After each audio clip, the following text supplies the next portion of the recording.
Good evening. Welcome to KVH County Public Hospital District Number 1 Board of Commissioners regular meeting. Do we need to announce who's like on Zoom or? Probably a roll call. Yeah. And can you do a roll I call? can. Bob Davis, Here. Matt Altman, Here. John Ward, Here. Erica Libenhouse, here, Terry Clark, Here. Scott Olander, Here. Julie Peterson, here, Dr. Martin, Here. Carrie Barr, Here. Rhonda Holden, Here. Amanda Scott, Here. Laurel, Here. Dr. O'Brien, Here. Jason Adler, Here. and then if there's anyone else on the line. Welcome. Yeah, thanks everybody. And those that are at home at Zoom and those that are here, appreciate everyone's effort to kind of get together. So we'll call the meeting to order. First item is approval of the agenda. Can I make a proposal for the agenda for now the old business?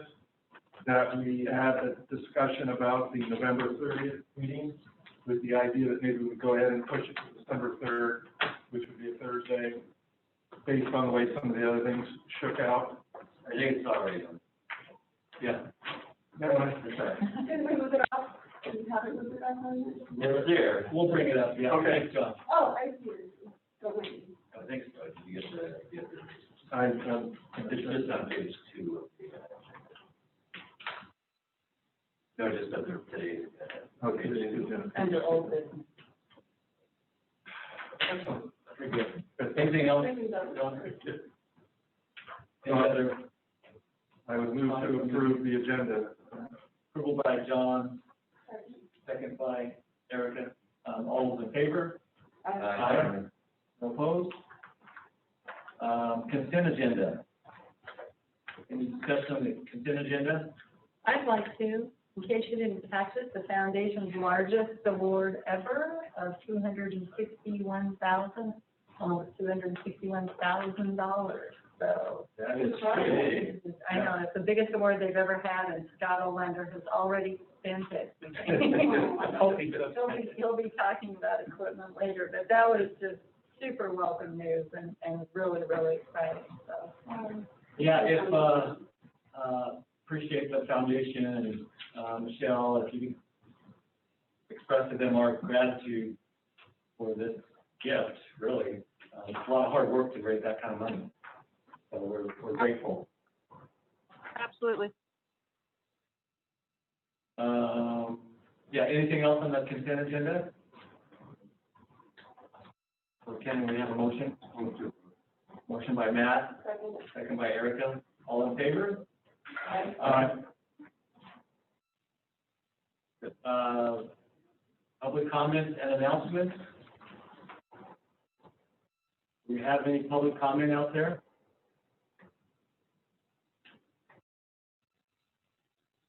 let me go check that.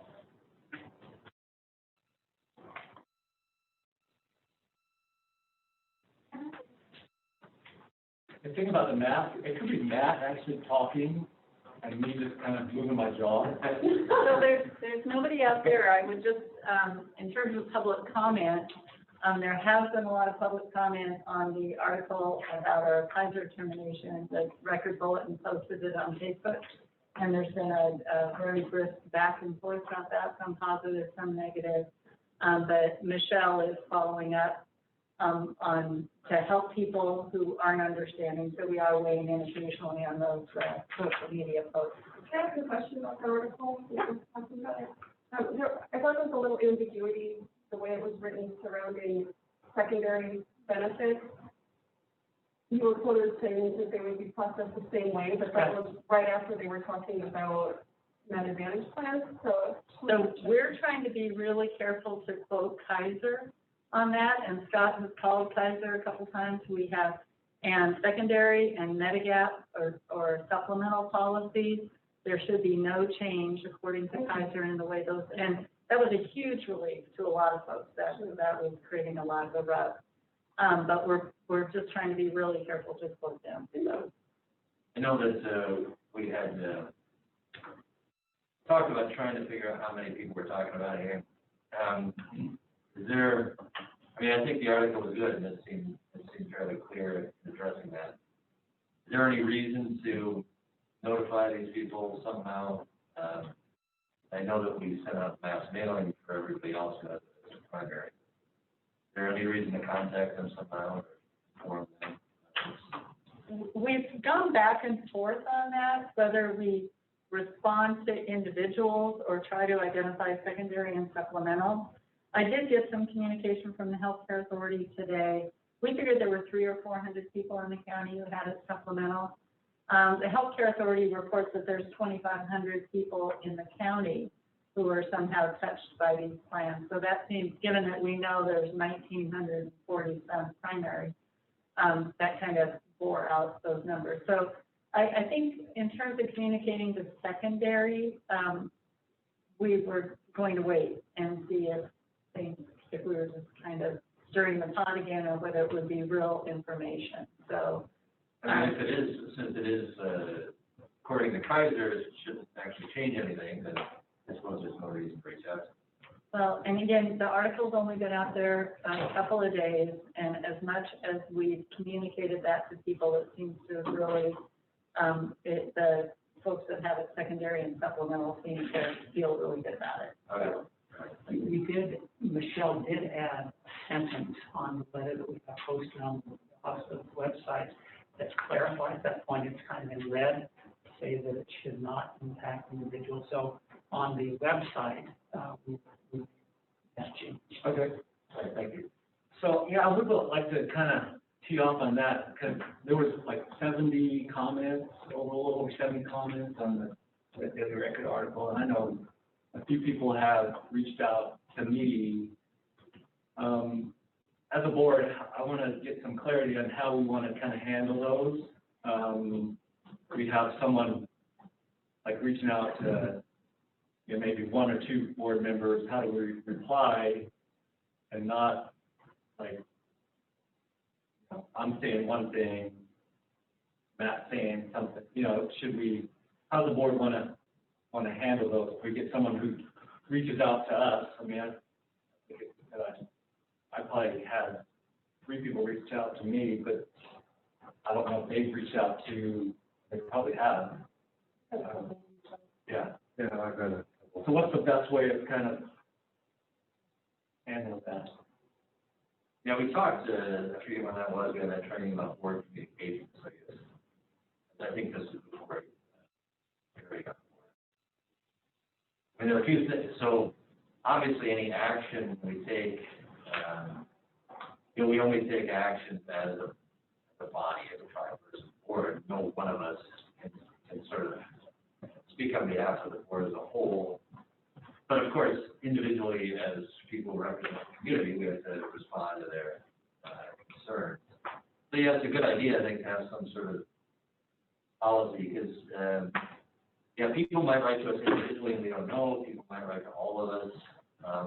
And then there are also public records ramifications of all this stuff.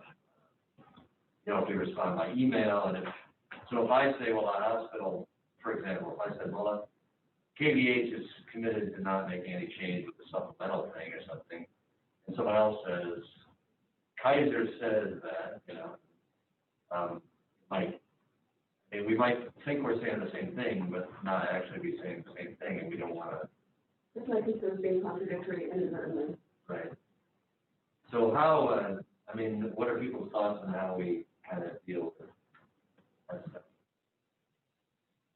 I mean, it's related to this sort of other issue about when people make public comment, at least traditionally, you don't respond to those things. During the meeting, we sort of go back. So we want to continue that policy. Anyway, these are all.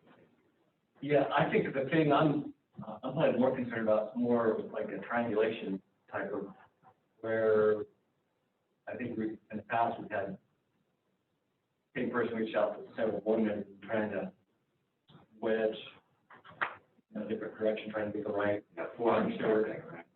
So I don't know I don't know.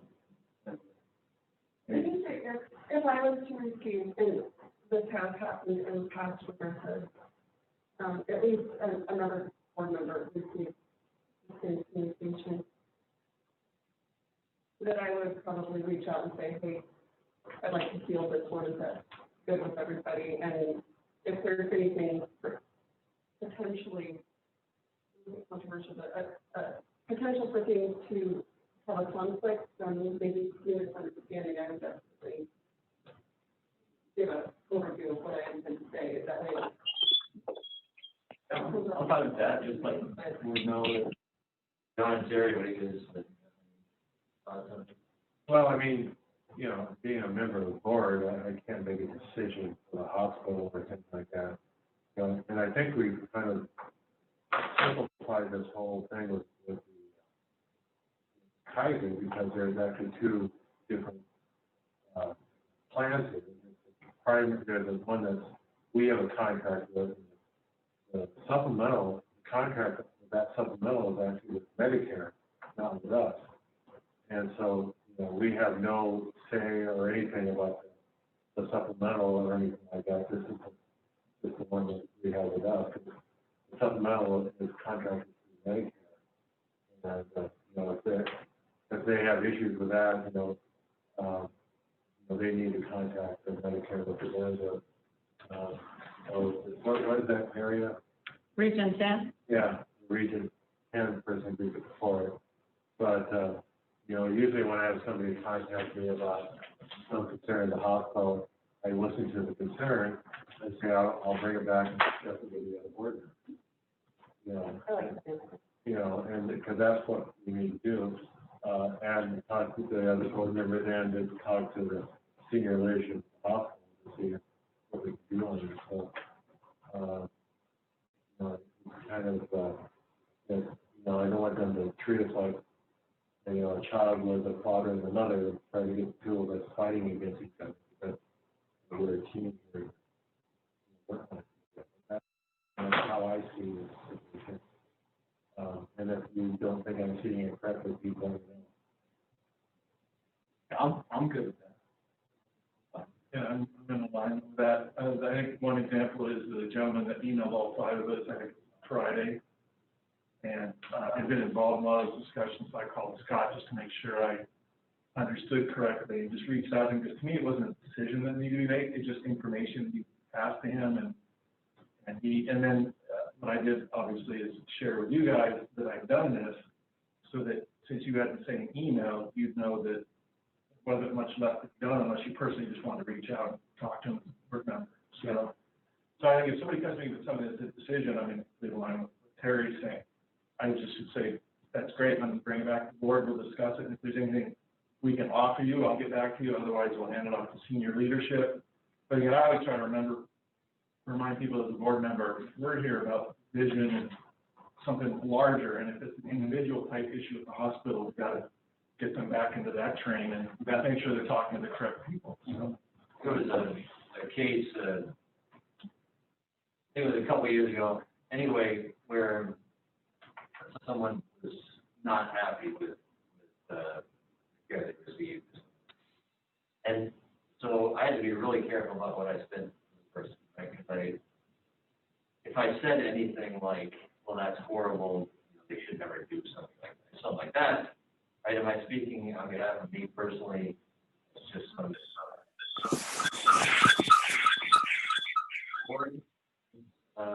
and saying that we think that this was a bad thing that happened, or am I speaking on behalf of KVH as a whole and admitting some kind of wrongdoing, right? So I had to be really careful not to say much of anything in a case like that.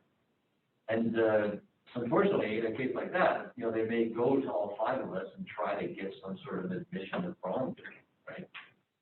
And so it's really hard. I think in a case like this, you know, I mean, you talk to Scott and everything like that.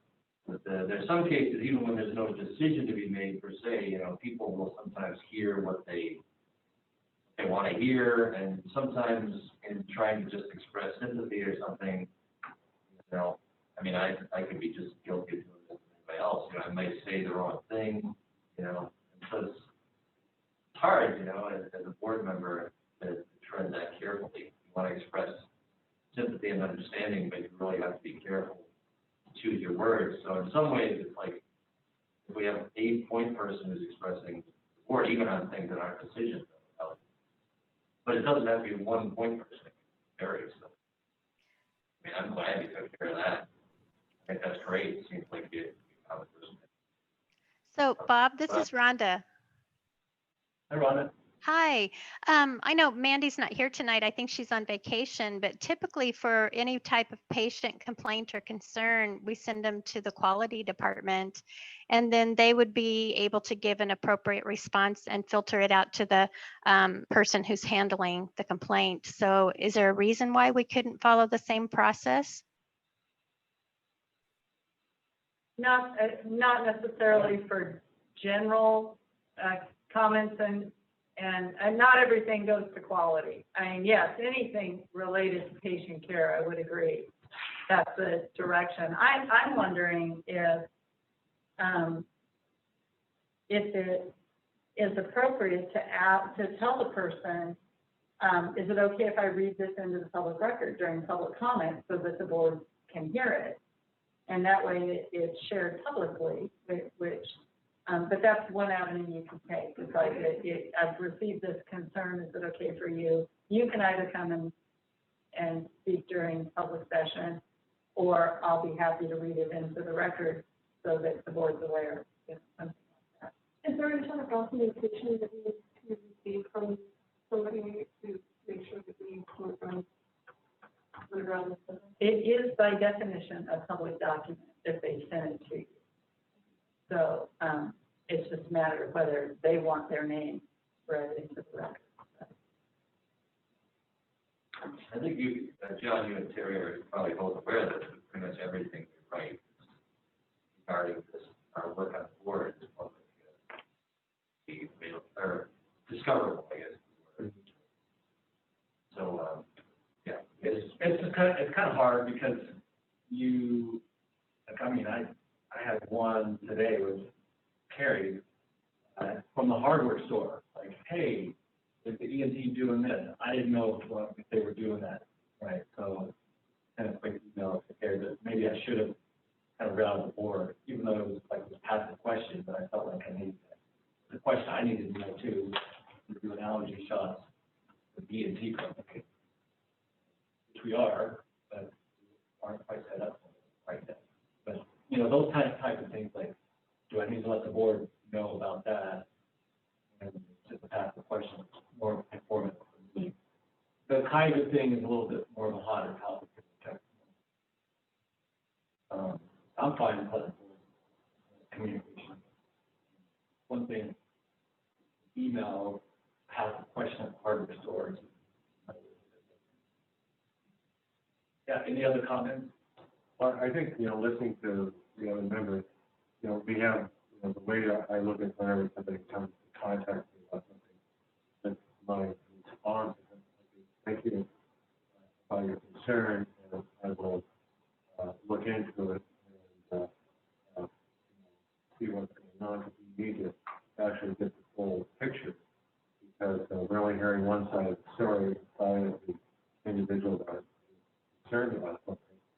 So we'll need to constantly contact, Julie, and then, if it's a high enough level, especially if Julie can come like that, it'll be. Katie Shelton to the front desk. Katie Shelton to the front desk. It'll be, passed around to the rest of the board, especially a lot of times the outcomes. What Rhonda was saying is, that those complaints need to be probably, a lot of them going to quality, depending on what they are. Somebody's complaining about, how the providers took care of them, or something like that. I think that the answer is tell them that research. Because, we're not going to have an answer for that. Research to be able to, and I kind of get that feeling from what it is that they're talking about. Okay, so my understanding is that we'll kind of keep the rest, or maybe senior leadership is aware, been reached out, how it's being responded to. To me, if it's a larger concern, then most definitely advise the other board members, advise senior leadership if that's appropriate. If it's an issue with patient doctor with procedure, like Rhonda noted, there's policy, procedure for that. Let's hand it off. And the big test for me is if the person is trying to me because they know me, I'm not as inclined to reach out to the board. If they don't know me, I'm kind of assuming they probably reach out to multiple board members, throwing mud at the wall, hoping something sticks, in which case I definitely want you guys to know this person contacted me. We'll either look into it or it's appropriate to hand off somewhere else. But I think informally what I've seen over the last 9 months or so has worked pretty good. I always felt like you guys reached out if there's something, I should know, and I've certainly tried to do that if I think I've had a conversation that would be relevant to you or it'd be helpful for you to know. So it doesn't hurt to formalize it to this sort of discussion, but I haven't seen a huge weakness in what we're currently.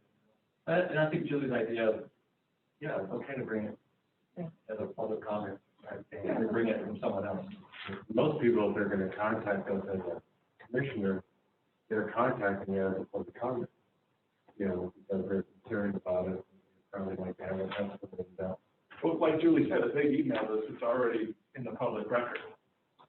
Yeah, I mean, this is just for me personally, I'm trying to be clear about what I'm supposed to do in this case. So like, with this email we got, when I got the email, what I did was I basically forwarded it to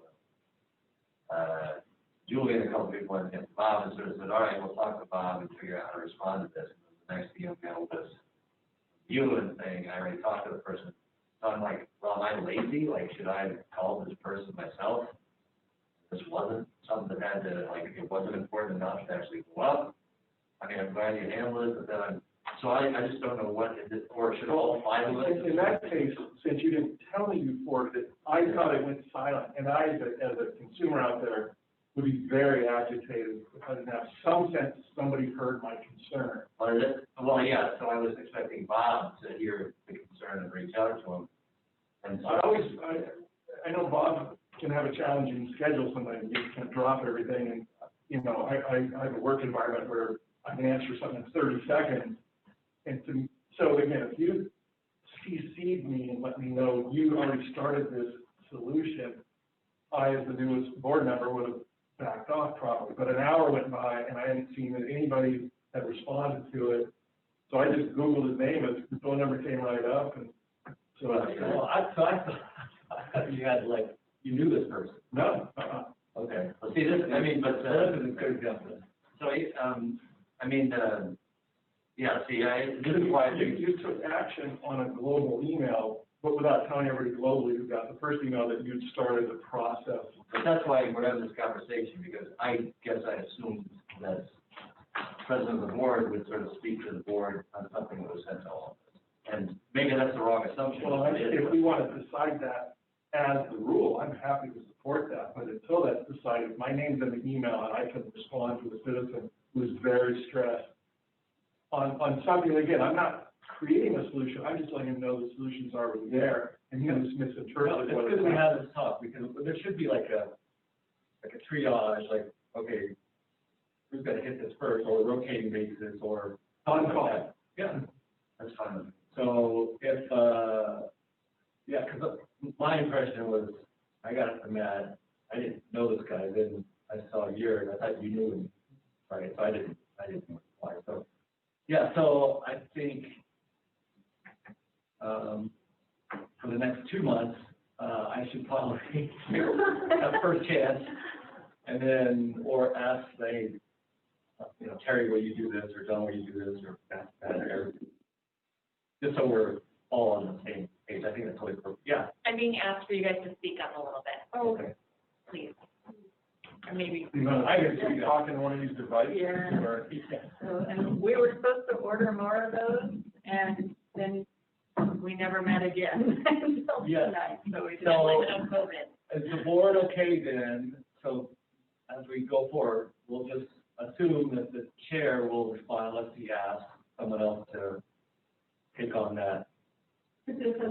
assumption that the chair is in the original cohort of CC? You know, that's a good question too. I mean, How many hours can go by before some, because I didn't get that email until Matt sent it to me. I think everybody's already talked about it. Figure that out. Yeah, and you got the email from, I got the original one, went out to all 5 of us simultaneously. I think they sent it to your KVH address. no, I didn't get it. Mine was, Oh, no. Yeah, I mean, it doesn't matter to me. It's easy sometimes for people to, I mean, like, this case, I mean, it had gone, this case I talked about a couple of years ago. It had already gone through quality, and this person, I think, was on a fishing expedition to find someone in the organization who would say that the organization screwed up. Right? And so they went to me, they went to somebody else, they went to somebody else. And, But see, there I just immediately tell them they have to come in and do public comment.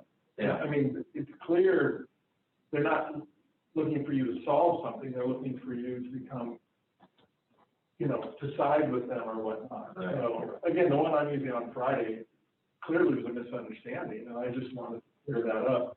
And again, I never know, often when we do group discussions, some people never respond. So I don't know if I don't know if they've read it, I don't know if any sort of solution's underway. So I think if you're in the address line, you got to at least acknowledge you've seen it.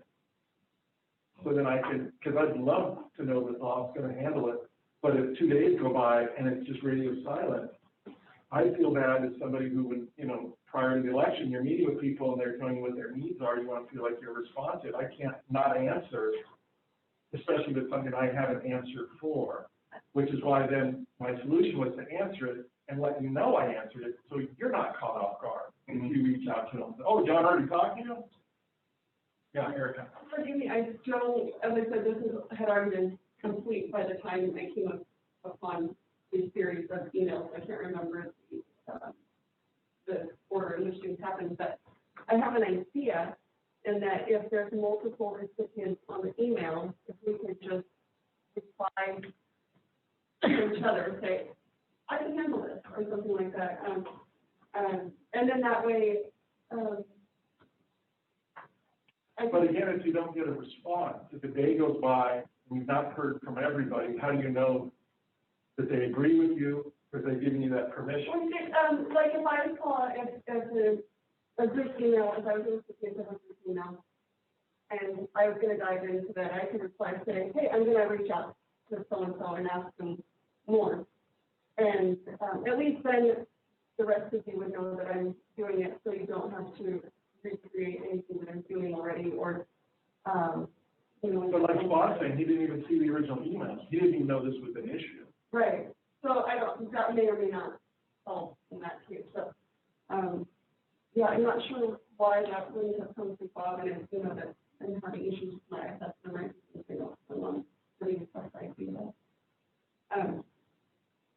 But I mean, it seems like a simple way to take the next step is just to reply and say, hey, I'll feel this. yeah, so so I think in the, at least for the next few months, just send it to me, and then I'll reach out to, on the account, I know it's personal, but, I don't want to squash anyone's desire to help out or answer people's questions.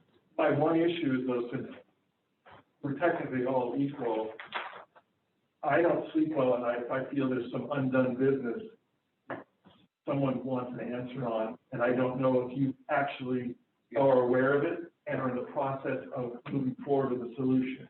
Yeah. If this was the Army and you were the general, and I was the private, I'd say, great, your problem. We're all 5 elected commissioners, so if my name's on that document, and more than an hour or 2 goes by, and I don't get the sense somebody's handling that problem, I feel compelled to make progress on the part I'm responsible for. Okay, yeah, I mean, I welcome other thoughts. I mean, do people have another strategy? My thought is that would work just fine, and again, I don't know, what I'm about to suggest may be what happens, so forgive me if I'm repeating what happened, but if you were to email the group and say, I'm going to reach out to Mr. So-and-so or Ms. So-and-so about their issue, their concern, and I'll get back to you, or something like that. And that way we've all circled around. And if somebody, I don't know, like if Matt has input onto that, he could always say, hey, when you talk to him, maybe be sure to mention this or ask him this.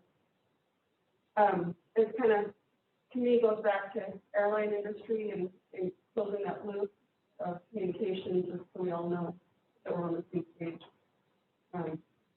Well, I think, this last issue, the way John handled it was appropriate.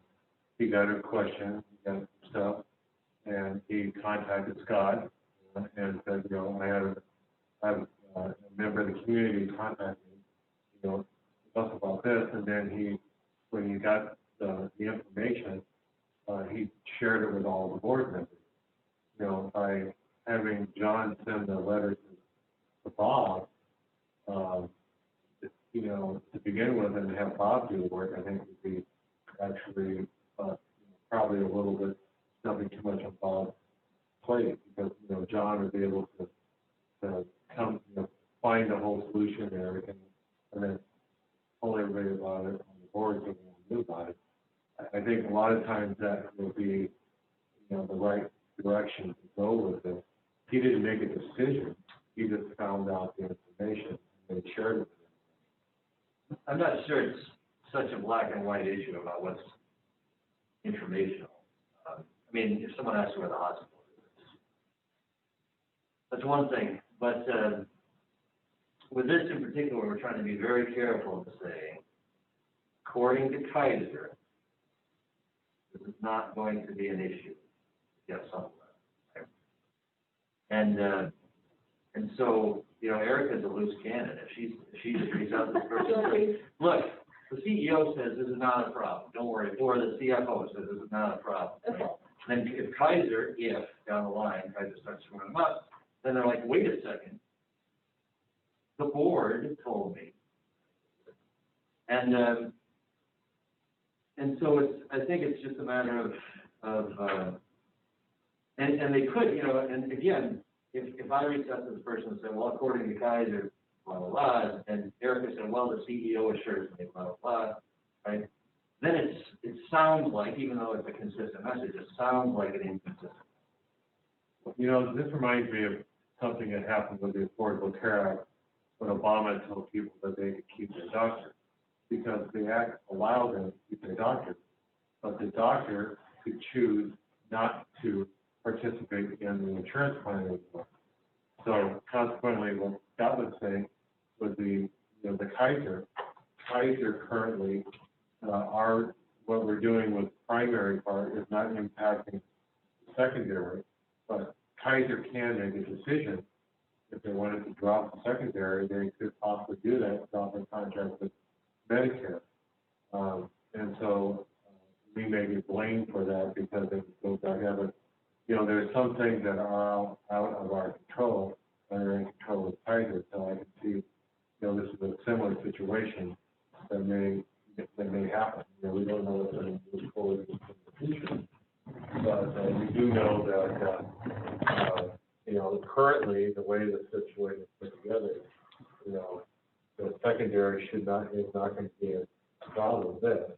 With regard to the broader issue, I think John raises a good point.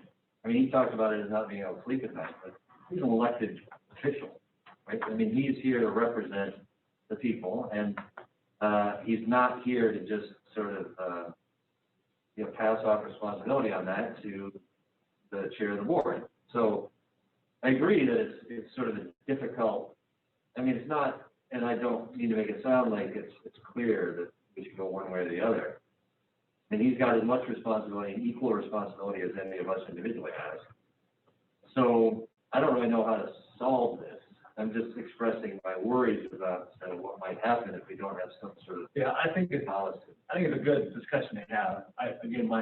Why I brought it up, I'm more concerned about triangulation component of someone approaching you and wanting one answer, and you for another answer, and going like that. Who replies? I don't imagine who replies. I don't get. This is a really good example, actually. Knowing what the urgency is for me versus you, knowing the article went out in the paper, how quickly should we respond? Yeah, that's a valid concern. Valid concern. Could I suggest, just for my own peace of mind, that if we have a group email, whether it's, I mean, Matt, you and I have had emails sent to just the two of us before, and we've determined who was going to field that and how we were going to proceed. But if there's an email that's sent to the group of whoever's going to take that one and handle it, whoever feels compelled to do so, just reply to the group. So I'm going to reach out. That way we don't bombard somebody with 3 phone calls or repeat work or bombard all of us calls all of us. I just think that that would be good. And then that way the rest of us know that, okay, so this one is being handled, and then we can all sleep at night. And that way, like Matt, let's say you had already reached out to this person, then John wouldn't have to worry that. It's true, but the impression I got was that you sent the email fairly soon after you made the call. Yeah, as soon as I hung up, I emailed you guys, because again, I didn't want him to get hit up with the same conversation. I didn't want you guys to waste your time. The reason I didn't do it beforehand is I didn't know if he would answer the phone. I didn't know, it was and I felt the nuances were such that an email could take me down a path that gets way too complicated. So I thought either I talk to him in person, and then if I couldn't get a hold of him, I would email and say, well, I tried to call you, please reach out to me if you want to talk, give my cell number or whatever, and keep you guys in the loop. So he happened to answer, his wife answered the phone, and I talked to him for a few minutes, was able to explain using phrases like, to the best of our knowledge, this is what we did. And I walked him through why the Kaiser contract got canceled, why it got canceled, and it didn't impact him and his wife are on Medicare. And I said, checking with the hospital, we're comfortable that that decision we made doesn't directly impact you. But again, Kaiser can make their own decision. But at this moment, just like I would a neighbor or a friend or somebody I met on the street, and then when I hung up, I emailed you guys and just said, just so you know, this is what I did. And again, I wasn't asking for permission. I just wanted you to know that as one of the board members, I felt compelled to reach out. Any other, beat that one into the ground. And never hesitate to admit, any member of the senior leadership team. And as Rhonda pointed out, if it is about quality or patient care, sending it over to quality, it will get attention and get it quickly. But yeah, anything that we can do to support, we're happy to do that. And just so you know, if it was patient care, I would run away from that and hand that off as quick as possible. They usually come to us after they. Yeah, that's. And I was going to ask about that. What is the appropriate way to list quality back in, quality party heard, and I don't know, close the case or finalize the case if we just. I get those also, people saying, and again, listening, people want to be heard. But quality has some pretty precise steps that they take. So I do, whether they consider it closed or not, I leave quality back in, and they invariably follow up and say, would you like to go to the letter with us again or whatever. Well, that's when I start taking John's line and say, let me explain to you what my role is. Anyway, Speaking of quality, let's move on to quality dashboard. So Mandy is on vacation this week, so did she tee this up for anyone to handle? I don't think so. Did everybody fall asleep in the discussion? This is Michelle, and she didn't ask me. Nope, she didn't ask me. Can we have her do double duty next week or next month? I would we move quality to next month's board meeting. Yep, sounds good. Second, we need a motion for that then? I don't think so. So we'll move it to next month. I didn't have any questions, I went through it. yeah, me, Use Carrie Barr's line. I can't. I'm in person. You can ask me and I'll pretend like I can't find the mute button. So, yeah, we can, if she had any comments on this month. Yeah, I apologize for that one. she identified needing some time off, I did make sure she had that. So executive report, Julie? Yeah, I just have a very few things to add. The Regional Policy Board for the American Hospital Association is meeting virtually. I represent small and rural hospitals on that. And we are meeting virtually our Region 9 meeting.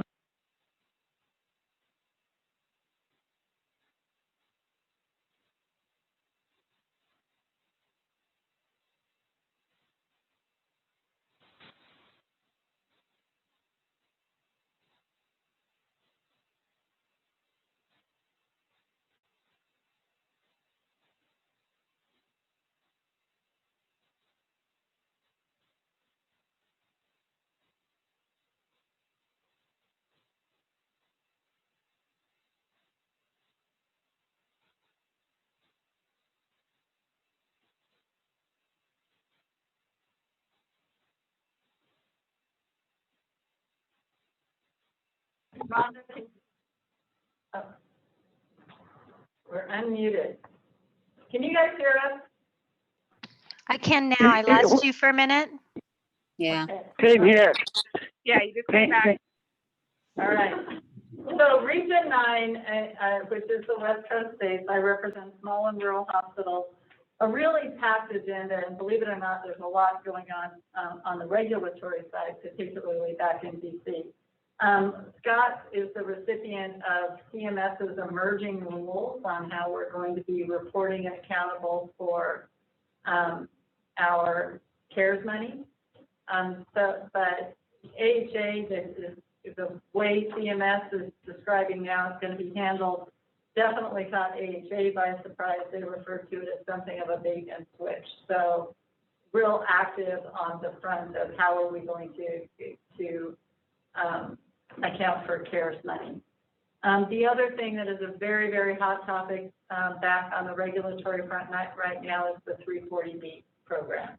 And the pharmaceutical companies are coming up with all sorts of creative ways to make it more and more difficult for safety net hospitals to participate in the 340B program. So evidently late breaking yesterday, they received what appears to be some concurrence from HHS with their position that what pharmaceutical companies are doing is problematic. So working on that.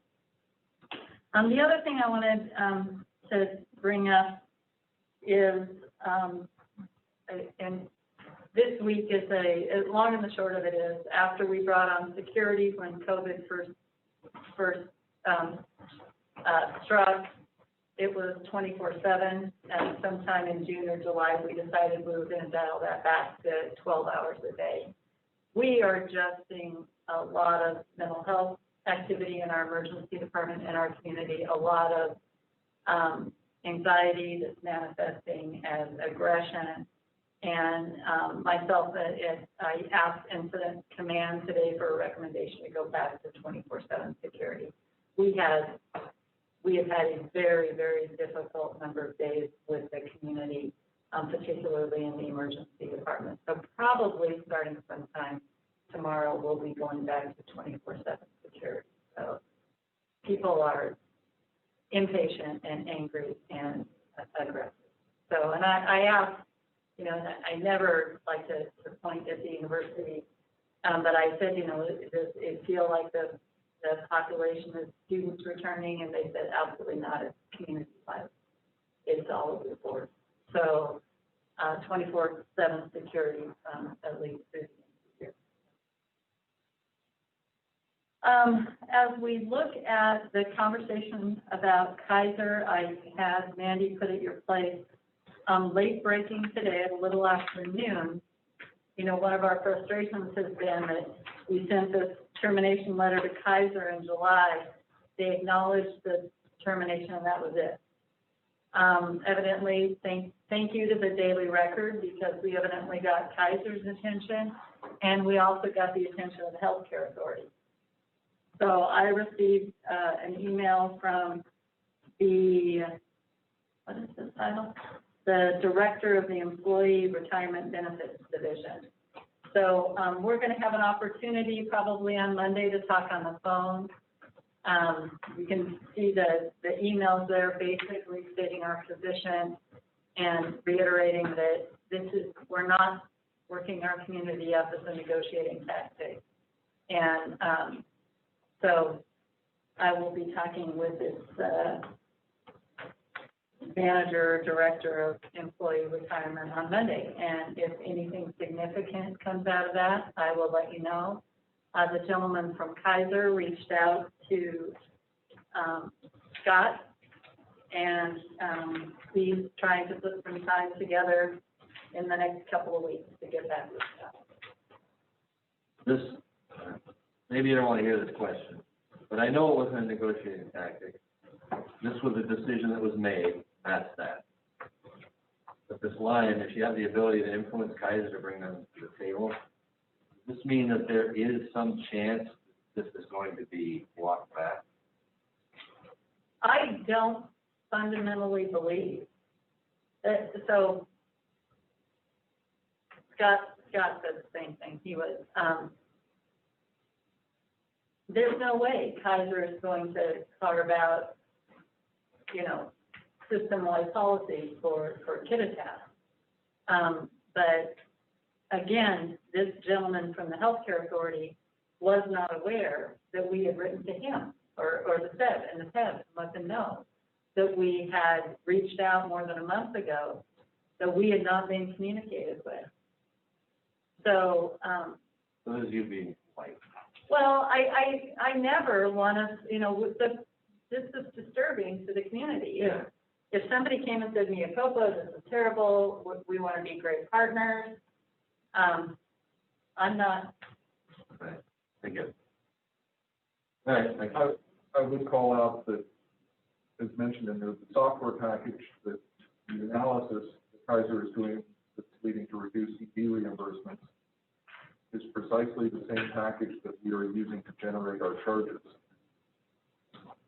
So that they're running the same analysis and coming to a different conclusion seems somewhat disingenuous. That's just one example. And this was 6 weeks ago too. Yes. I mean, this is more than 6 weeks ago.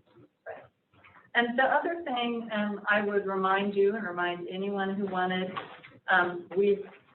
one of the things we're saying about this decision is it was made transparently. We weren't trying to sneak up on anyone.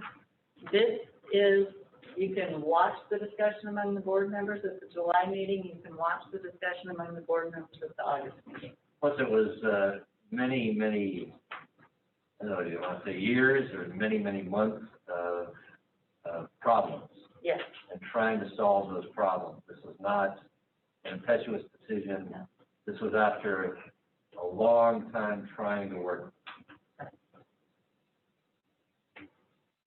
But each individual who knows that they're going to have to make a decision about insurance coverage is feeling it very personally.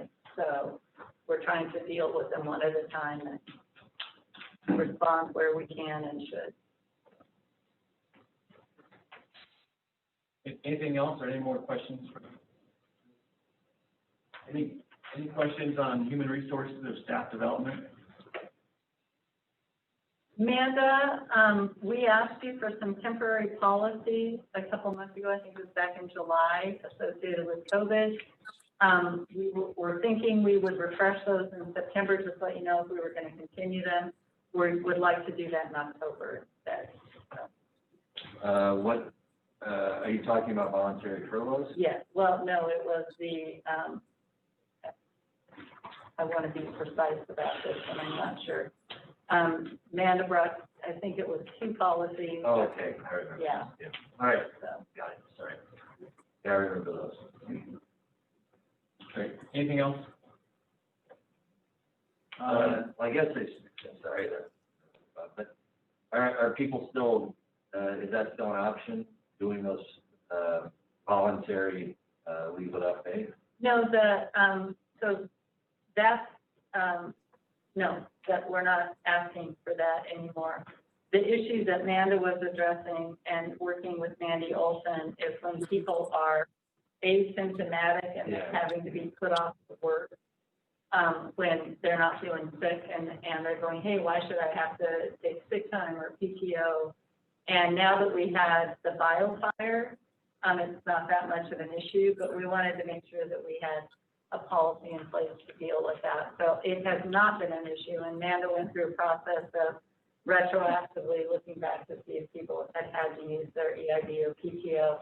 We made those folks whole, but with the biofires online, I don't think we've had it occur since. I was bringing that up because I wanted to pivot to a question that's, or an issue that's going to make you uncomfortable. John raised this issue, I think, at the last meeting. But there's still only, I mean, who's taking a pay cut right now? Is it just you? No one. You're all right. Yeah, we asked for 4 pay periods from employees, and I took mine for 6 pay periods, but that's Okay, done. All right, I can pay my rent. all right, thank you. Yeah, and to my knowledge, the policy that we talked about, again, being able to use administrative pay, we have not had that come up over the past few months. I just want to do some verification when Mandy gets back with the workplace health team, just to see if there's anything I may be missing, but it really hasn't been an issue, and it was very appreciated by the staff. So thank you for your support in that. Thank you. Thank you. You're welcome. Medical staff, Dr. O'Brien? Oh, yeah. Can you guys hear me? We can hear you. Okay, good. We just have 5 initial appointments and 3 reappointments to consider. I think you have the list, but let me go through them. Paul Dubashir is a pediatrician, going to join us. Michael Zamet, a vascular surgeon, is going to join us. Andrew Gustafson, neurologist, is joining us. Alma Faye Houghton is a locums hospitalist. Stephen Curtis is a Orthopedics Northwest PA. And those are the initial appointments. And we reviewed all the information and recommend that the board approve these initial 1-year provisional appointments. Now, second, I'll go through the reappointments if you like. Go ahead, Dr. O'Brien. Go ahead. Okay. James Dennis R. Green is up for reappointment from the CHCW. Rhonda Ram, nurse practitioner from emergency department in Clallam, is up for reappointment. And James Repsher is up for reappointment. He has courses with our orthopedics in Clallam. We recommend that the board approve these applications for appointments and privileges as requested. I know the board in the past has talked with you, Dr. O'Brien, about certifications and things like that. And there's been a little, I think, disagreement among some members of the board and about how important these things are. I know that they can't practice unless they have a medical license. That's a different thing. But what about board certification?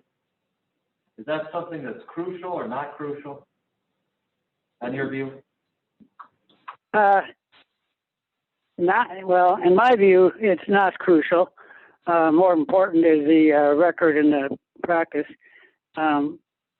We've discussed this in depth in the past, and the board had previously come to the recommendation that all providers get their board certification. There have been occasional exceptions to that granted by the board. I mean, I think there were a couple of people on this list who did not have board certification. Am I mistaken? I guess I'd have to look at the files. Yeah, I don't have the files in front of me. I'm sorry, I can't. I think the box was checked no. Is that significant? Could you say that again? As far as I saw, the box of board certification was checked, it was indicated on that sheet that they did not have board certification, that there were two people in here who didn't. Now, I may be mistaken. Where are the files? Do you have them? Right here. That's, the ARNPs and PAs don't have board certification. No, these are MDs. Let me just check. Talk amongst yourselves.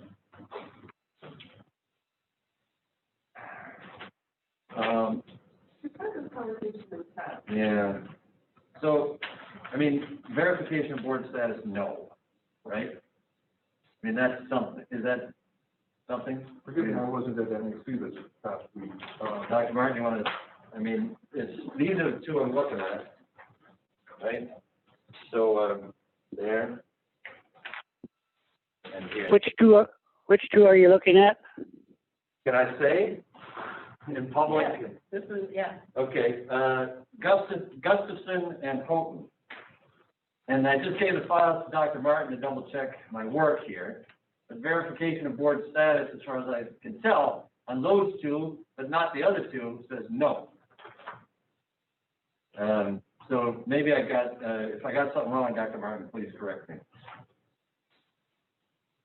Yeah, I defer to Dr. Martin, who can look at the actual forms.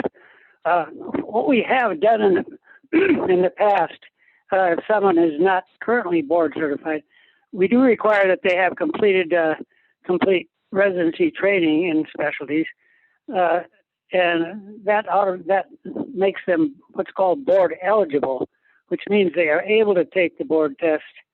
And we have had in the past times where we recommended, well, that we accepted their appointment, but we had it with the caveat that that they pursue their board certification completion, which in some specialties takes several years. So the requirement in bylaws is board certified or board eligible. Dr. Gustafson is board eligible, and Dr. Houghton has taken her boards and is pending results. Okay, all right. I just wanted to clear that up. So, Dr. Bryan, did you hear what Dr. Martin said? Yes, I did. Yes, that's correct. Thanks for clearing that up. So, yeah, board eligible. One's board eligible. One's taking a board. The other One's checking your mail daily. All right, that's good. I just and that's provisional. Yeah, right. So. That's right.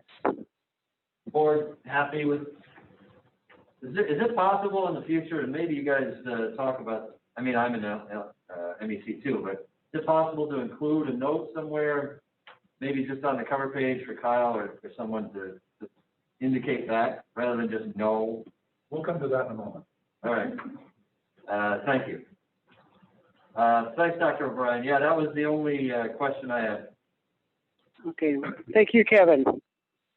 So can we get I would move to approve. I second. Motion by John, second by Terry to grant appointment privileges, provisional and active privileges to the list. All in favor? Aye. Aye. No opposed? Thank you. Terry, I think you forgot.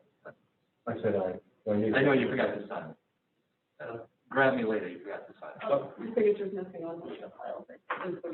Did I miss one? Dr. Martin? My apologies for not having a written report this month. I had to attend to a family issue. There have been a number of changes in medical staff services, starting with the fact that Kyle West has taken another position in the organization.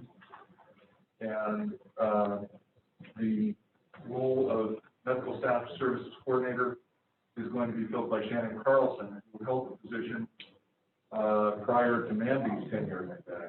So to your question, Matt,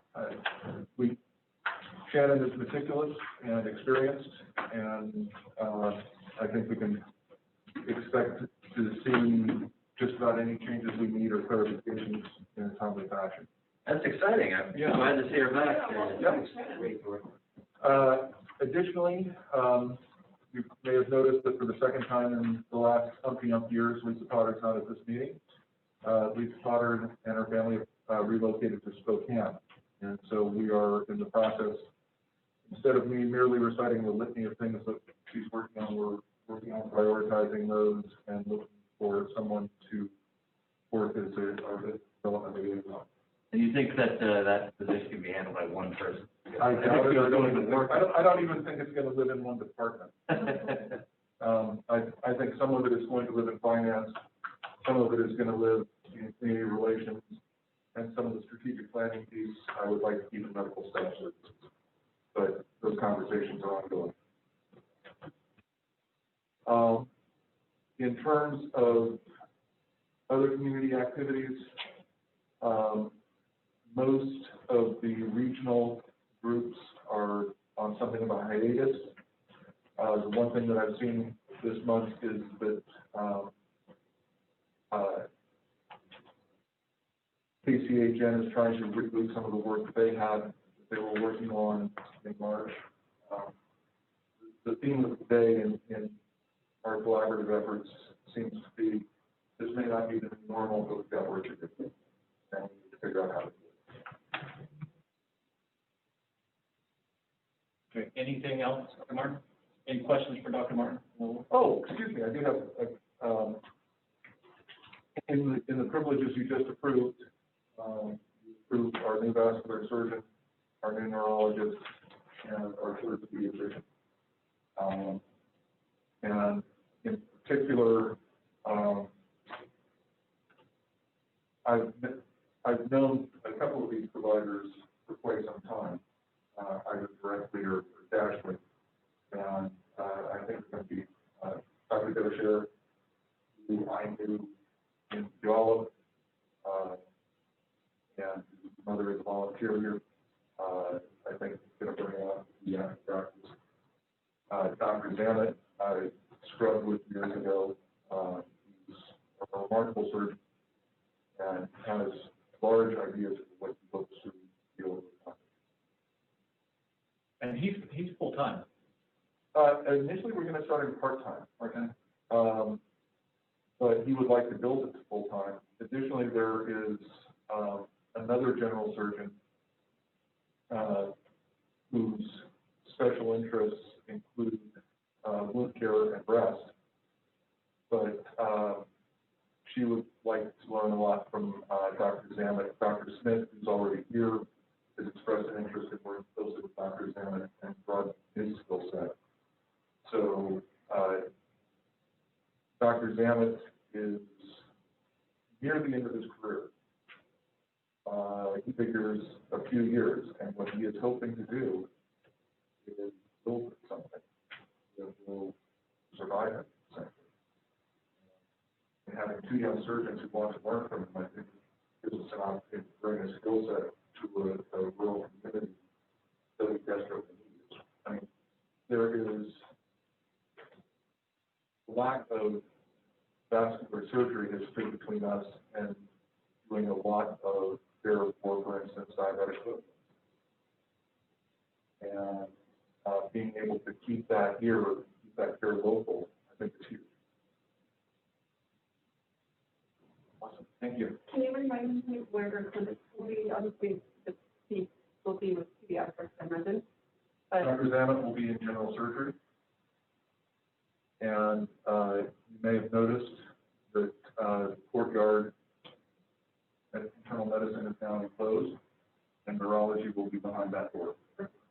I saw them installing it earlier today. Really? Yes. Wow, that's good. The better question is, where is general surgery going to be? So we are, and I'm getting ahead of some planning efforts on Ron and Carrie's part, but probably the best location, since that's such a small suite right now, is to relocate them just across the walkway there to where Dr. Sam's office used to be. Quite a bit more space there, so we'll have them pack all their stuff. Can I just really, I really appreciate the efforts that Ms. Engel and Dr. Martin and others have put into continuing the momentum of growing specialty services in an extraordinarily challenging time. I mean, organizing Zoom meetings and then, you know, trying to appropriately offer opportunities for providers to meet one another. It's been very, very challenging, and I don't think they've missed the beat. So, it's been hard work. And to that, we have interviewed 2 candidates for the medical director of clinical operations and made an offer. We passed on one.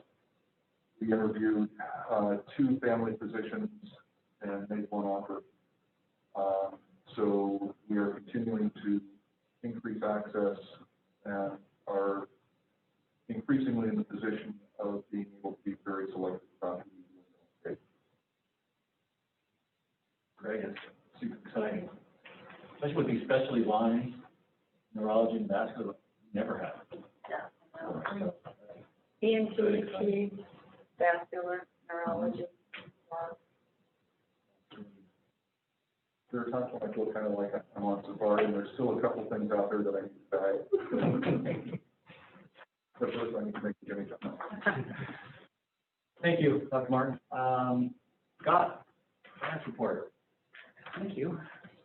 August was a very good month for the hospital, in spite of some challenges that happened related to the spike in COVID.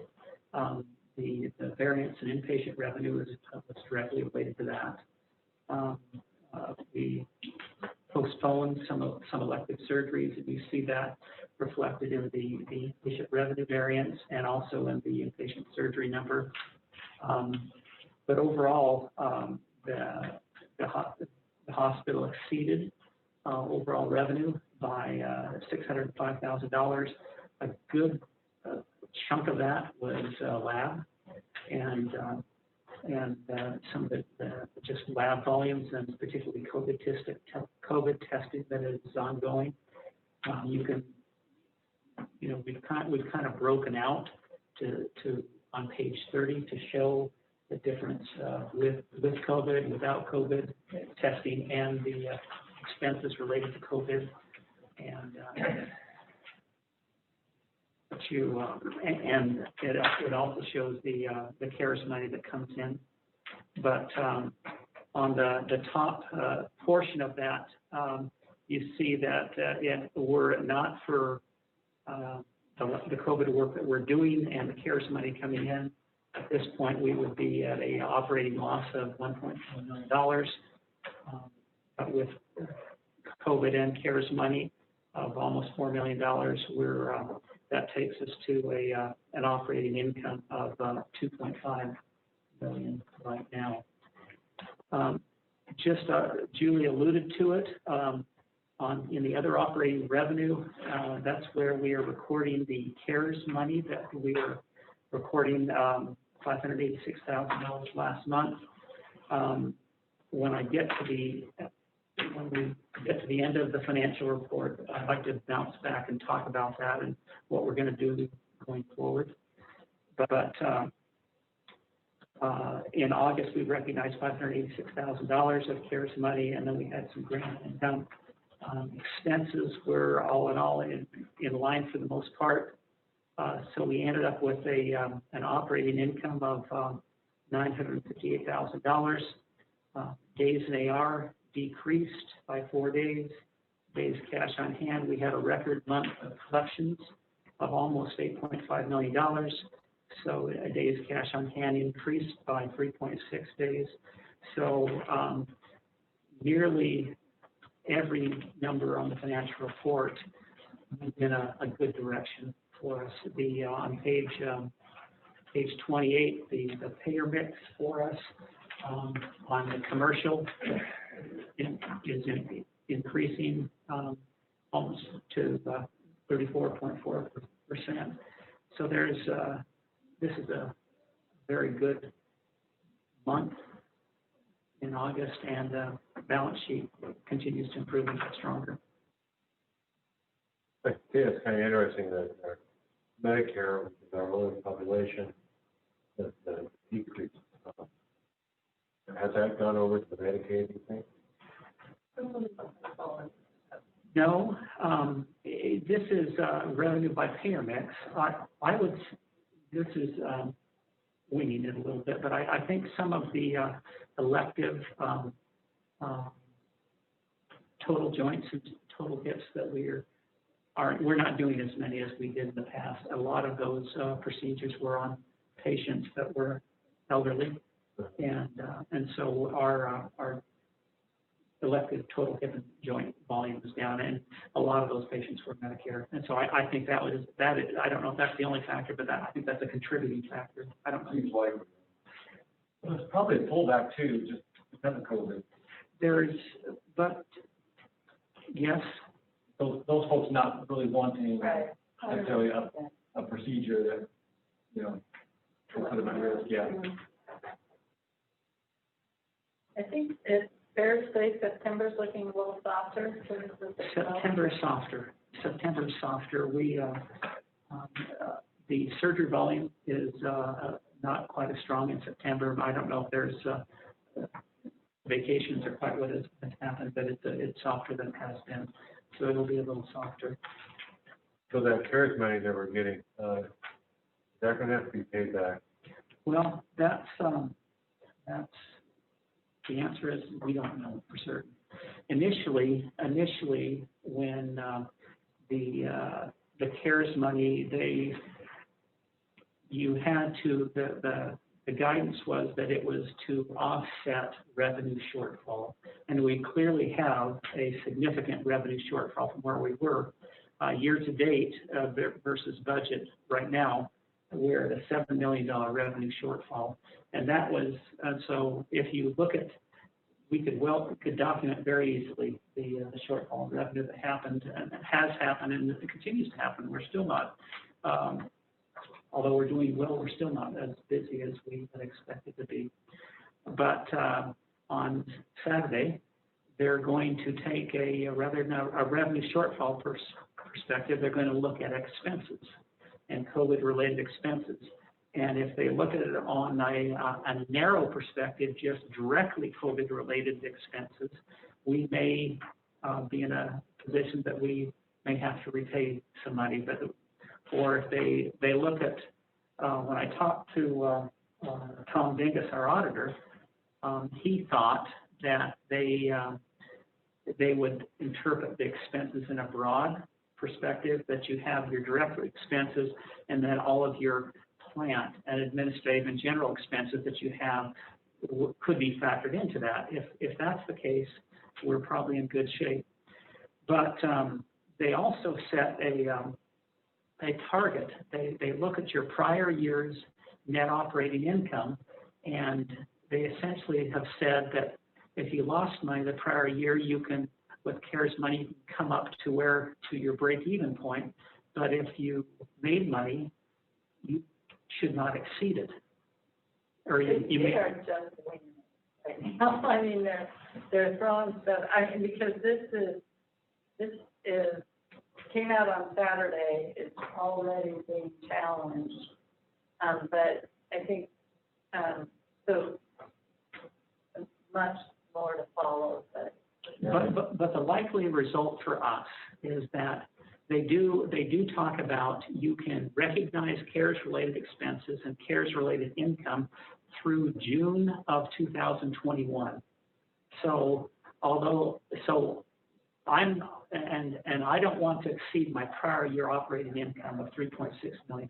And if I continue to recognize the CARES money at the rate we're doing it, we will go well beyond that.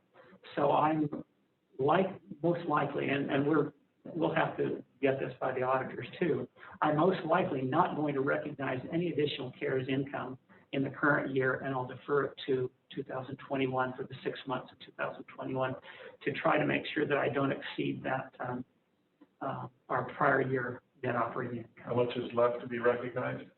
About $2.5 million.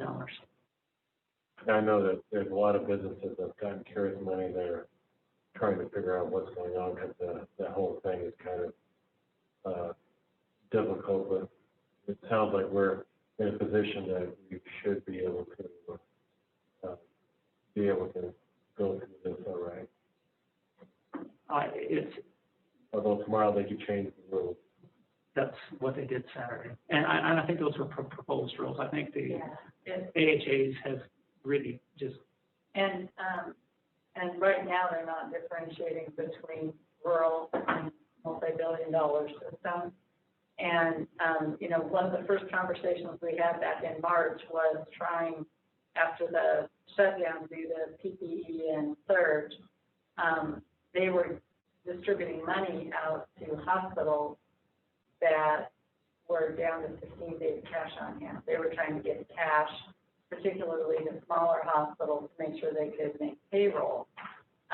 If they're not careful, their formulas are going to take hospitals that were on the brink before and immediately put them out of business. Right? And so it's just kind of crazy that these proposed regulations were dropped out there on Saturday, and now everyone's whirling around trying to figure out. So, you know, we're going to manipulate the bottom line. I don't know how. I wouldn't use that word. Yeah, don't barbecue the vote.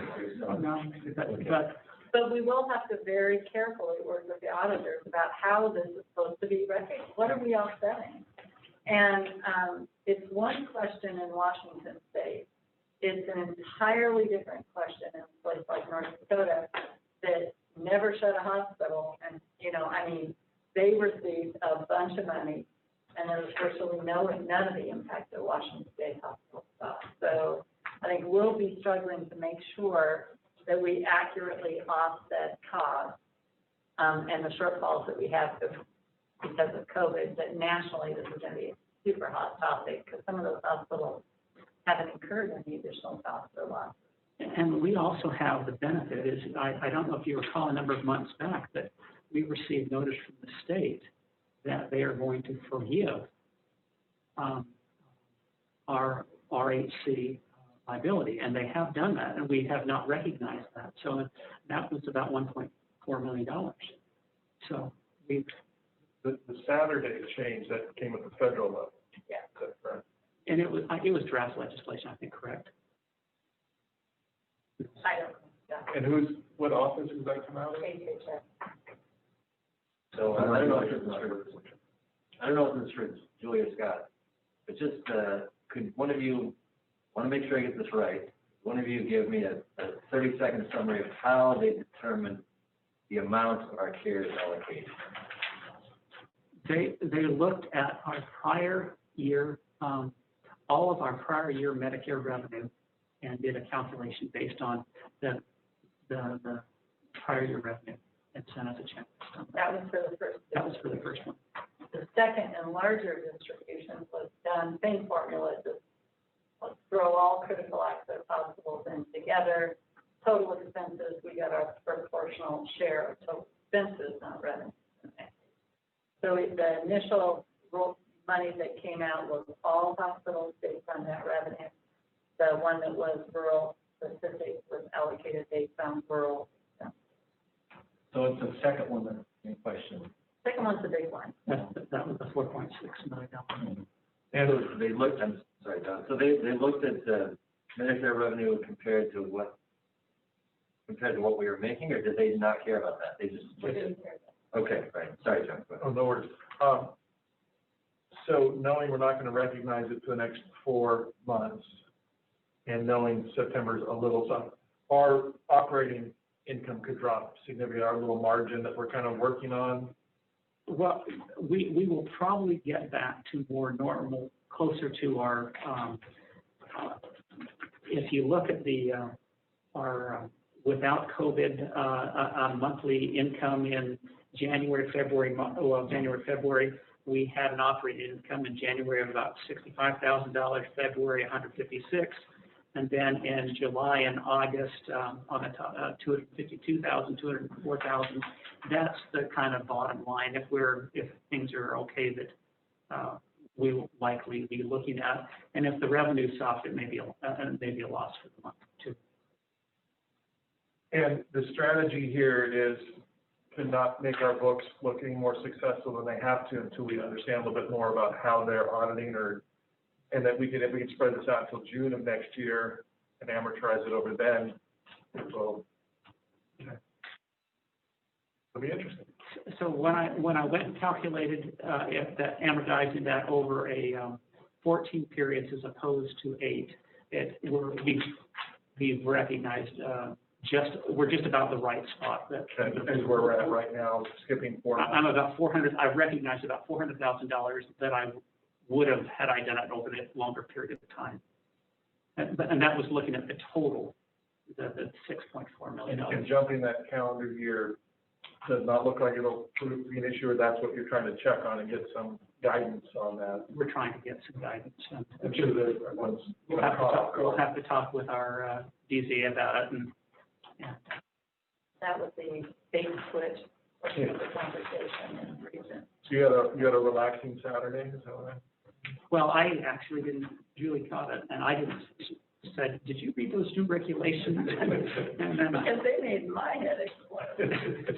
it ruined her day. I didn't ruin my day till Monday or Tuesday. Goes to show God has a life. Yes. Other questions about August?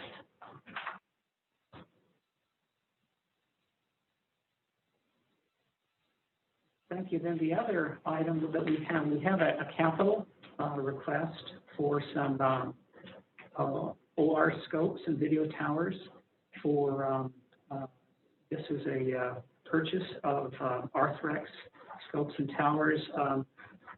The Amy Krogstad and our purchase department went through a very rigorous and thorough vetting of Arthrex versus Stryker. And with our surgeons, the general surgeons, orthopedic and ENT surgeon, all preferred the Arthrex equipment. And so this is equipment that, they use it on just about all of the surgeries they do now. And so it's a total cost of $380,000. That includes tax. And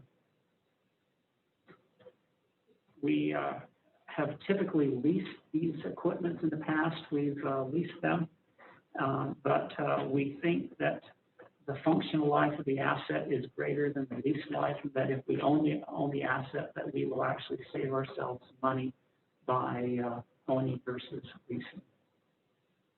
So I talked to Amy about this a little bit. This went to the foundation, and the foundation was giving us $261,000 in the air market to help us with this purchase. This is a really important piece of equipment. I don't know if you remember back a few years ago when we upgraded the endoscopes for the colonoscopies into a high digital thing. Dr. Fing was discussing the fact that he was able to see lesions that he could not see before because of the high definition that we were able to add to those endoscopes. And this is a similar type of upgrade that we're getting here in our surgery department, that they are going to be significantly high definition, and they're going to be able to see things that they could not see before when they were doing the surgery because of the high definition.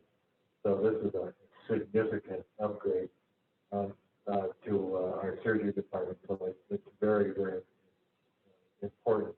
The other nice thing about this equipment, compared to the Stryker, when I was talking to Amy about it, was this equipment is designed so that if it needs to be upgraded, it'll be a software upgrade as opposed to a hardware upgrade, which will keep the life of this equipment out a lot longer than it would be before. So this is a really good thing. But the definition that we're going to be seeing is just wonderful, because it was, when Dr. Finn got these increased high definition scopes, he was able to see the lesions and things in the colonoscopy he was doing that was never able to see before because of this. And so this is going to upgrade our surgeons. So when they're doing laparoscopic surgeries and things like that, they're going to actually be able to see it. These are 5K machines, so they have crazy clarity and colors to it that the older machines didn't have. So this kind of really being kind of what the machines are all about. It's really, really Very, very to it. This kind of reminds me of when we upgraded our CAT scan machine about 15 years ago. We ended up being a couple of generations ahead of Yakima because they had an older CAT scan machine, but ours was up. And we're kind of doing the same thing here. We're making a leap and bound here in Kennesaw County with these machines, and they're going to really allow our surgeons to use laparoscopic type equipment in our ENT surgery and stuff like that to have access to something that they really currently don't have. This is for a total of 3 machines, 2 larger models and 1 smaller model, lifespan anticipated at least 7 years, I believe. It's actually 4 machines, there's 2 primary units and 2 auxiliary units. Okay, as long as somebody knows how many we're buying. And does the lease expire at the end of this month or the end of 2020? End of September. And so we've only got 1 week to, and there is no issue if this is approved to get that new equipment as the lease expires. Texting Morgan if you vote yes. So, but in finance, we discussed it from a cost perspective. It's good value over leasing for our growth that we're trying to do and to give the providers the tools they need. So, yeah, we agree. Significant clinical upgrade. Great, thank you, Scott. So, again, we want to say thank you to the foundation. Can we have a motion? I would move to approve this expenditure. And I second it. Motion by John, second by Terry to purchase capital expenditures and scopes of video towers, and all in favor? Aye. Aye. Opposed? Thank you very, very much. That's an incredible gift by the foundation. Yes, it was. Did you send that message? I but I actually will. Yeah, if you ever get to see what these machines are showing, you're going to probably want to upgrade your TV to a 4K TV. And for $380,000. Got a 4K TV for a couple $100, but it's Oh, I'm not looking a at great this TV. Something doesn't have a scope attached to it. No, yeah, that would be another. So Scott, you have one more? I actually have the advanced funding resolution, and I would like to talk just a little bit about Cascade Care too. Okay. If that's all right. The other document here is an advanced funding resolution. We talked about it at the Finance Committee, and this gives us the ability to pay ourselves back if we borrow, if we purchase an asset, a clinic or other assets. It gives us the ability to pay ourselves back with debt fund, tax-exempt debt funds in the future if we want to. And it just gives us that option of doing so. It doesn't commit us to borrowing any amount at all. You would have to, if we came and did a financing issue, you would have to approve that. This is just a strategy to manages interest rate changes. If the interest rates dropped to 1.5 or something like that, and we thought that would be a good time to go back and finance some of the items that we are currently purchasing, then this would give us that option of doing so. And John had a lot of questions when we talked at Finance Committee. Maybe you can. Yeah, the key thing that I discovered through that conversation is this is just a strategy. If you don't do it ahead of time, you can't convert things back to bonds or things we borrow. But by doing this, he doesn't have to move forward with it. It just gives him a way to strategize for what's best for the finances of the hospital. So, yeah, I really appreciated that discussion. Julie stepped in one sentence, explained to me what it was. I couldn't make sense of, so I appreciate that. You were I can remember what I said. satisfied with how they responded to all your questions. Yeah, they were great. Yeah, really, Scott was incredibly patient as I kept counting them. I kept thinking we were committing to 15 million, and why couldn't we just wait till we really needed it? And then finally, Julie said, it's because if you don't do it ahead of time, you can't backdate it. So you don't have to use it, but if you ever need it, interest rates go down, we've got, some cash that we've spent on something, and we think, oh, it'd be better to go back and go ahead and issue some debt for it. This gives him that playing card to do what's best for the overall finance of the hospital. So I thought it was really, in fact, we talked about, I think your previous organization, you did this like on a yearly basis, or your stuff?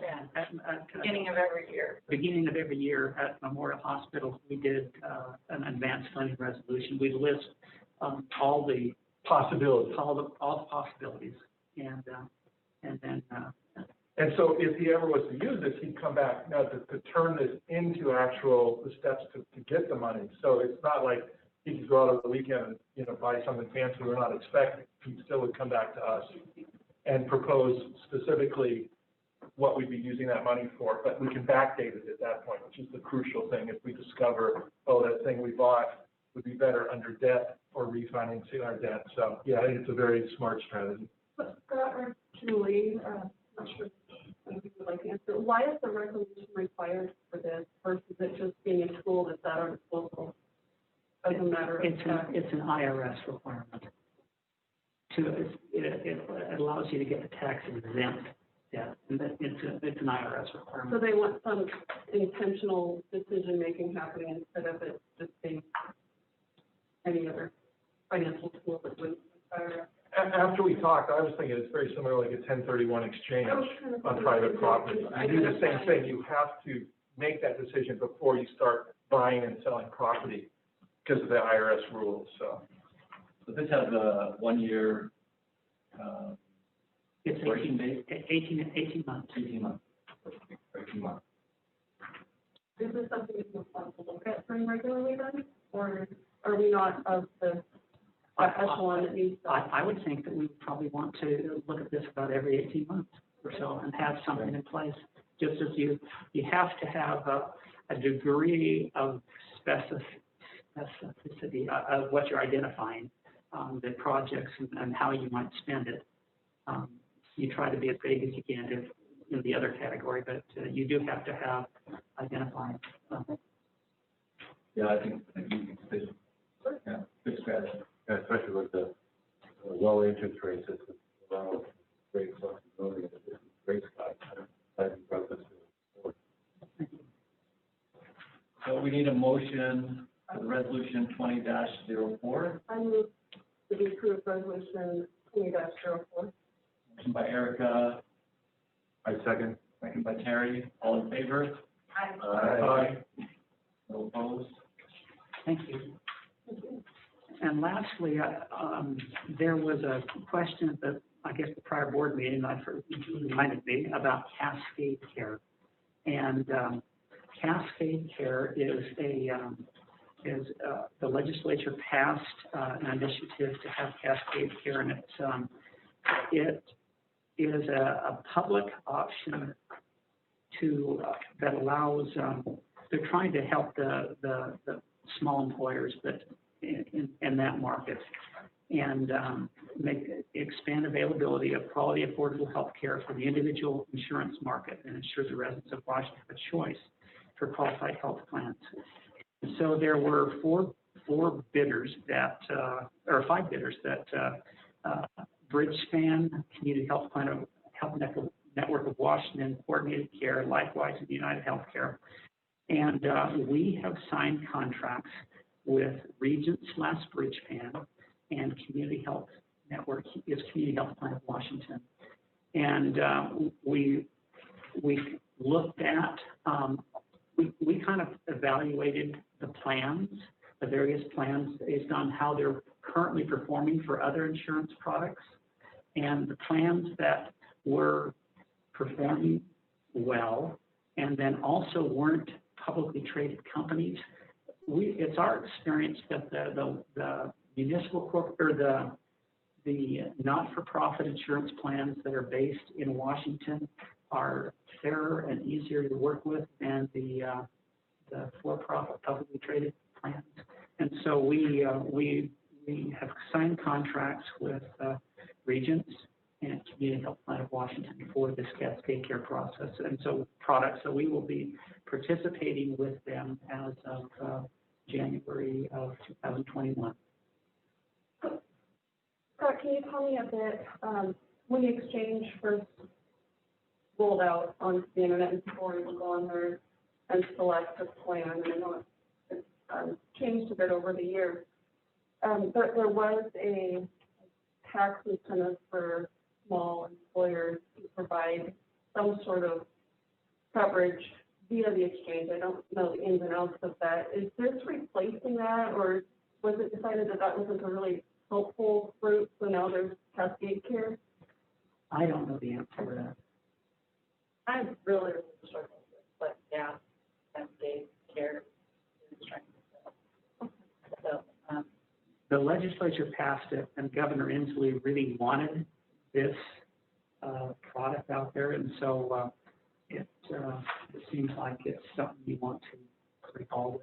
And it's only available that this is not something that an individual can access. It has to be through a group, say through their small business. I don't know. It should be available by a health plan finder for individuals. Really?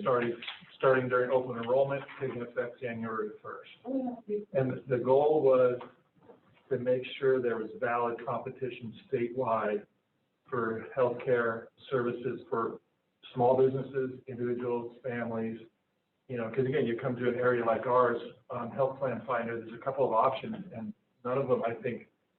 this issue never resonated with us, but there were places in the state where it was really, really a hot issue. So it hasn't really had our attention, but there were a couple of places where there was only one plan in one county where no plan had it.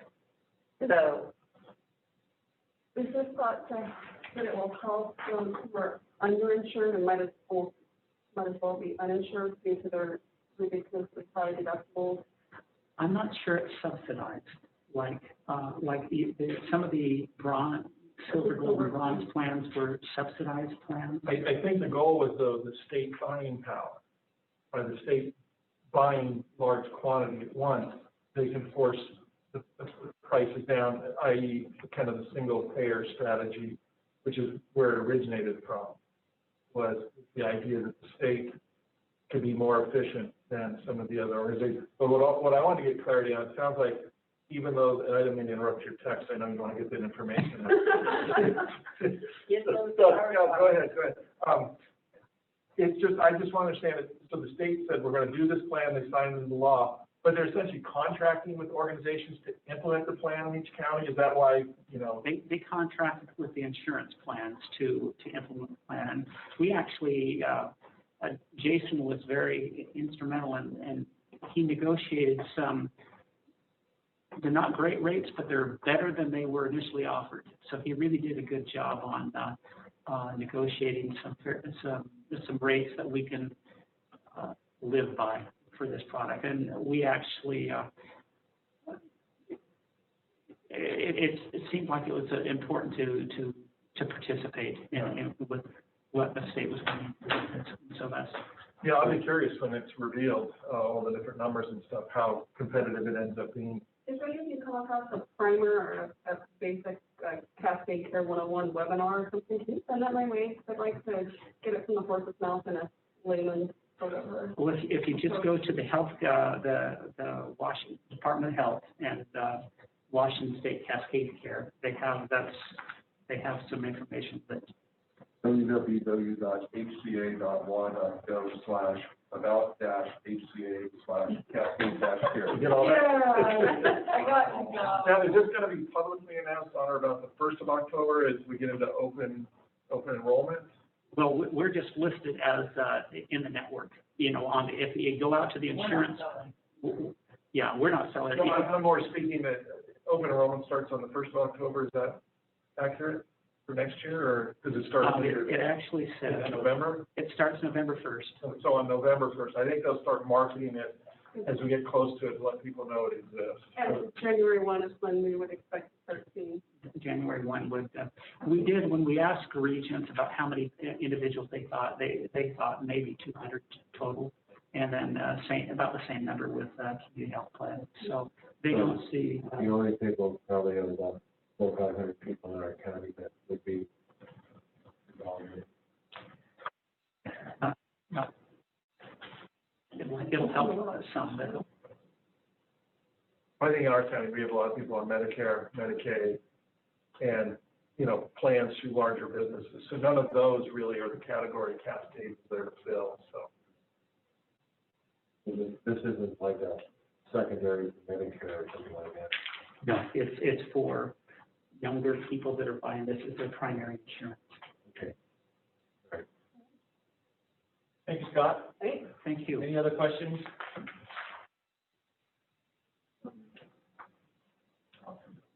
So Vicki, operations report. Yes, good evening. I hope I can be heard. Is that coming through? Oh, that's clear. Thank you. Great. I think you have my report there in your packet. I don't really have anything additional to add. So I'll take any questions or need any clarifications. I'll be happy to take those. Vicki, this is Eric. I have a question for you about your bullet point about clinical emphasis on using shared decision-making tools for patients with diabetes or hypertension. Yes. Is this a tool that's been existing for a while? And can you give me maybe the super quick rundown on what it means? Sure. So this is one of our GCAH Greater Columbia Network goals, or one of our tasks that we have been trying to implement. We kind of had to find our own tool. It's a little different when you're interviewing patients in the hospital than it is if you're at the clinic and a bedside and the physician does at a clinic visit. So Jim Gallagher's been working, he's had a couple tools sent his way that other facilities are working. It's a way to interview the patient, to give them the opportunity to provide input on what they're able to contribute to the care plan. So getting information from them specific to their living environment, their economic status, you know, their education, and just simplifying that so that they can participate in planning their care. So that's we're trialing a couple different forms. So we haven't really landed on one that he thinks that's going to work uniformly. Okay, thank you. You're welcome. And then Vicki, we had two nurses who from KVH who represent the state. Yeah, Cody Stab is one of our emergency room nurses, and I can't off the top of my head think of the other one. I think it's Dee Dee, but they are actively involved in the state level of the Emergency Nurses Association. I think Cody is running for a specific position, so it'd be great to have him represent Critical Access Hospital in the Emergency Nurses Association, which dictates a lot of the care, nursing-driven care of the emergency room patients. Yeah, that's great. Yeah, yeah, you're welcome. Any other questions for Chief Nursing Officer? Great, thank you, Vicki. You're welcome, thanks. So Ron, the Chief Ancillary Officer. Yes. So you have my report in your packet. And like Vicki, I don't think I have anything to add, but I'm open for clarification or questions. Yes, so on the 340B, so is this new that the drug manufacturers are having people audit, or is this something that's been going on for a while? This is new. There's been a couple of companies formed, and we've been contacted actually by both of them, asking us for the files so that they can scan the files and make sure that we were using appropriate medications and not double dipping, mostly for the Medicaid patients. So it's alarming that they're wanting all of this information, and we have felt pretty uncomfortable releasing that, obviously wanting to make sure that we're protecting patients' privacy, and we just had been even calling these companies, each one of the drug manufacturers, making sure that they had indeed authorized this. We're moving forward very slowly and very cautiously, because I know the American Hospital Association is working really hard on our behalf. And as Julie mentioned, it sounds like something happened today that she mentioned earlier in the meeting, where finally the Department of Health and Human Services is also recognizing it's a little bit alarming in the way they're going about their business. Especially if it requires a lot of staff time to kind of try to develop these, give them that information. Right. You feel pretty uncomfortable just handing over a file that has all of the information in it that they're requesting.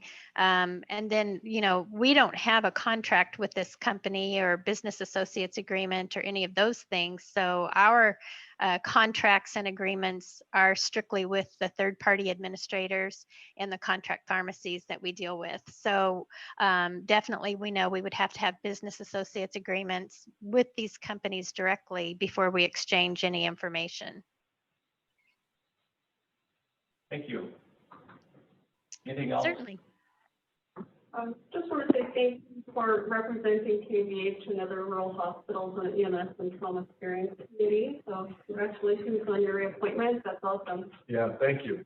Thank you. Yes, I've enjoyed serving on that committee, and it has a lot to do with cardiac and stroke as well. They're not just focusing on trauma, but cardiac and stroke. So it's very interesting to serve on the committee. When did you first start serving? I've been on it for 6 years now, and I think this will be my final term. They limit you to 9 years, I believe. Thank you. Anything else for Rhonda? Thanks, Rhonda. I just want to make a comment that I can hear Vicki and Rhonda clear as day, but apparently the speaker on your in-room audio system is much poorer than their phones are. They're also closer to the microphone. Okay. Yeah, we'll speak up a little louder. Thank you. Yeah, I think you need to move the microphone closer to your mouth. What's that one really? Yeah. Well, if we speak in these, it'll come across a little bit louder, I think. You really need to get close to it. So, Terry Barr, Chief of Clinic Operations. Hello, everybody. Yes, I have my report and two things that I would like to add in addition to my report that we've been busy with is Dr. Debuscher, as you know, will be joining us October 5th. Just wanted to let you know all the preparation for that to happen is going swimmingly. He will actually, his first clinic day will be October 7th. That's when he'll be seeing patients. And then the other addition that I have is physician assistant Yuri Bobko will be joining us on November 23rd. It's a physician assistant, orthopedic physician assistant. So he'll be joining our orthopedic team. Comes to us with about 15 years of experience. He has previously worked with Dr. Ada Chung. So he knows her, and that's great. And we're looking forward to get him prepared and ready to work as well. And I'll take any questions you may have. Yeah, that's great news. I just want to say.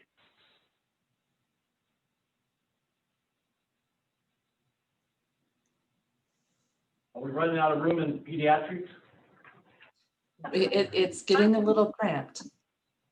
But we have some thoughts around that and what we can do, and we are good at playing Tetris. Yeah, that's exciting though. I think they're talking about stealing some space out of family medicine elements. I think, yeah. Is Dr. Gustafson doing any primary care or only procedures? Only office procedures, no primary care, just neurology. And congrats to the apprenticeship. Thank you. Yeah, that is probably one of my one of many highlights in my role. I was able to get that kicked off about 4 years ago, and it's going strong. And just to see folks our KVH family be able to start a career as an MA. It's really rewarding. And 9 applicants, pretty good applicant pool.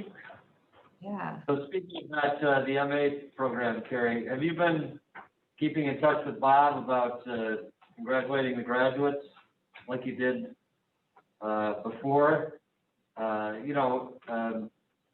We when I did have, yeah, we did have one MA graduate that happened. It was during COVID, so it was this awkward celebration. We tried to do it the best we could.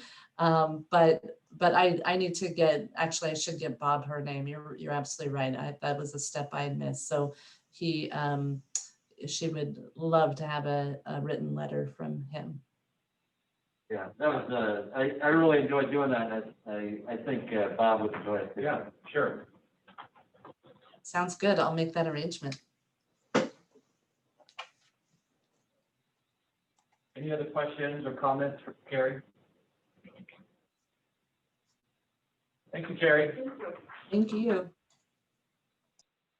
Michelle Worrell, Community Relations. Hey, everybody. Well, there's just not a whole lot going on in community relations right now between social media and new programs starting up and things like that. So I think I summarized all of it in the report. But if you've got any questions, I would be happy to clarify or answer.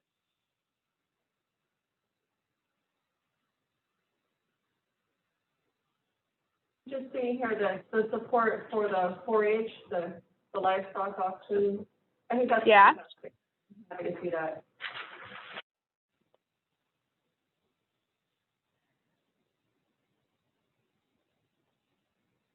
Awesome. Well, thank you. Comments? Thanks, Michelle. Thank you. Thank you, guys. Any board reports, anything that?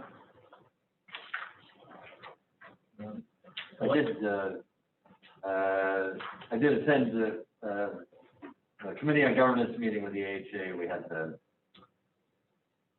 virtual meeting, and we talked, among other things, about payment options. And the AHA is considering having some sort of recognition or something for people who, or for hospitals who fulfill certain safety requirements under COVID, to try to reassure the public about how we're doing, and just talk about some various things, but that's fine. All right, thanks, Matt. So let's talk about old business, November, December meeting dates. So I think we kind of want to reconfirm those dates. Do you have what we talked about before? Mandy, we settled on that Monday right after Thanksgiving, but I think the way, the subsequent December meeting was pushed into January. I wanted to ask Scott if, instead of doing it on that Monday, the following Thursday, which I think now we're into December at that point, would be a little helpful for you getting the finances together coming out of a Thanksgiving weekend and those sorts of things. It just gets it back on Thursday, which is the normal day. My original thing was to shoehorn a little earlier, so I was still trying to get a meeting in December, towards the end of December, and then once that got pushed, it really lost a lot of its rationale to have it pushed to a Monday rather than a Thursday. So I just wanted to revisit what now is set for the Monday, push it 3 days later to the Thursday. See if people felt it. I'd like it on December 3rd. I think that would be great on that Thursday. I'm totally full support behind either date. December 3rd is fine.